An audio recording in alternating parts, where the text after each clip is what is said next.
know the difference between whole grain and multigrain, or free range and free roaming? Food labels can be a little confusing, so early show contributor Katie Lee is here to help us figure them all out. Good morning. Good morning, Harry. Happy Earth Day. Happy Earth Day. You're the real Earth Mother, right? You're gonna give us a guide through. We can all make a difference. And organic food is the fastest growing sector of the food industry. So with that comes all these new labels and products. So I'm going to kind of decode it for you.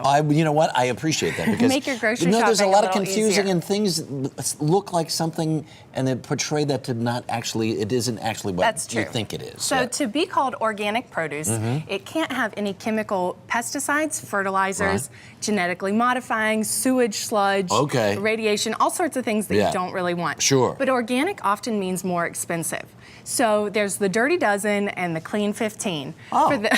For the Dirty Dozen, these are the ones that you always want to buy organic because a single serving of these can contain up to 9 pesticides. Wow. So it's like lettuce, celery, bell peppers, strawberries, your grapes, peaches, those things you want to buy organic. And this is the Dirty Dozen, and you want to make sure you get these organic. Exactly. Okay. And then we have the Clean 15. All right. So these you can save money on because you don't necessarily have to buy organic because they have less pesticides and absorb less. So spend more on your apple and spend less on your asparagus. Oh, because of the construction, basically the organic construction of these things, they don't absorb as much. They don't absorb, and they also don't use as much. And look to see where your produce is from. Oftentimes, overseas produce has many more pesticides. Yeah. And you can also go to foodnews.org and download this little cheat sheet, put it in your purse, take it to the grocery store.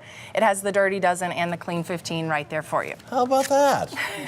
So I'm going to have an organic strawberry just to celebrate. A Dirty Dozen, but I bought organic for you. You always have to have something to eat. Well, it tastes better too. So our poultry and our eggs. There's a lot of terms floating around out there. There's natural, which really doesn't mean anything. So don't be fooled by those, pictures on the packages. Free range means that it's allowed access to the outdoors.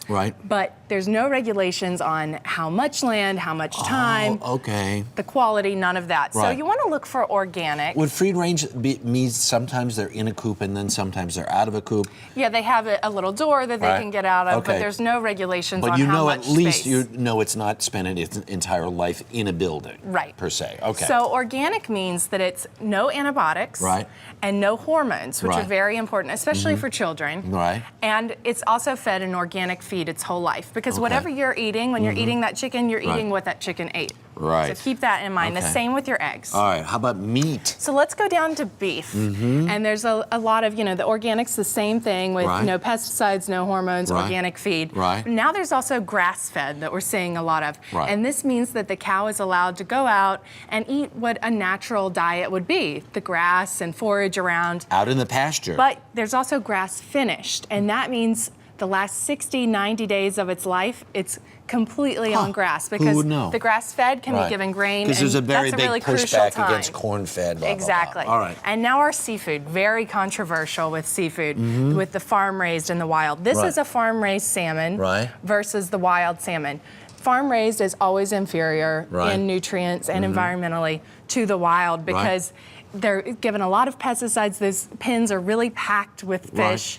And what about in terms of like minerals and mercury and stuff like that? Is one? Well, some are different. It just depends on the fish. Right. So you really need to do your homework. But you can see they're given a dye that makes it have a salmon color. Otherwise, it would be kind of a grayish color. Isn't that something you really see the difference? Our oceans are terribly overfished. So you want to go to a website like blueocean.org and find out which fish are less endangered and eat those. And when it comes to shrimp, same with the farm and the wild. But a pound of shrimp can cause 25 pounds of bycatch that are unnecessarily killed. So, it's very touch and go with the seafood. You want to do your research with that. And here with our packaged goods, there's all kinds of different labels. You want to look for USDA organic seal. And that means 95% of the ingredients are organic. They can also say things like made with organic ingredients. That means about 70% of it's organic. And always turn it around and read your label. See what's on there. See if it says whole grain. That means it's a whole grain. Multigrain can still have, some processed flour and stuff like that. So always read your labels. You want to look for the less amount of ingredients and also things that you can pronounce. Very good. Can I just say, until this moment, I was not prepared for Earth Day. And now you feel prepared? No, I am. So, Harry, what have you learned? Less processed foods and cook more. Yeah, don't dye your fish. All right. Katie Lee, thank you very much. A lot happens early on The Early Show, weekday mornings on CBS.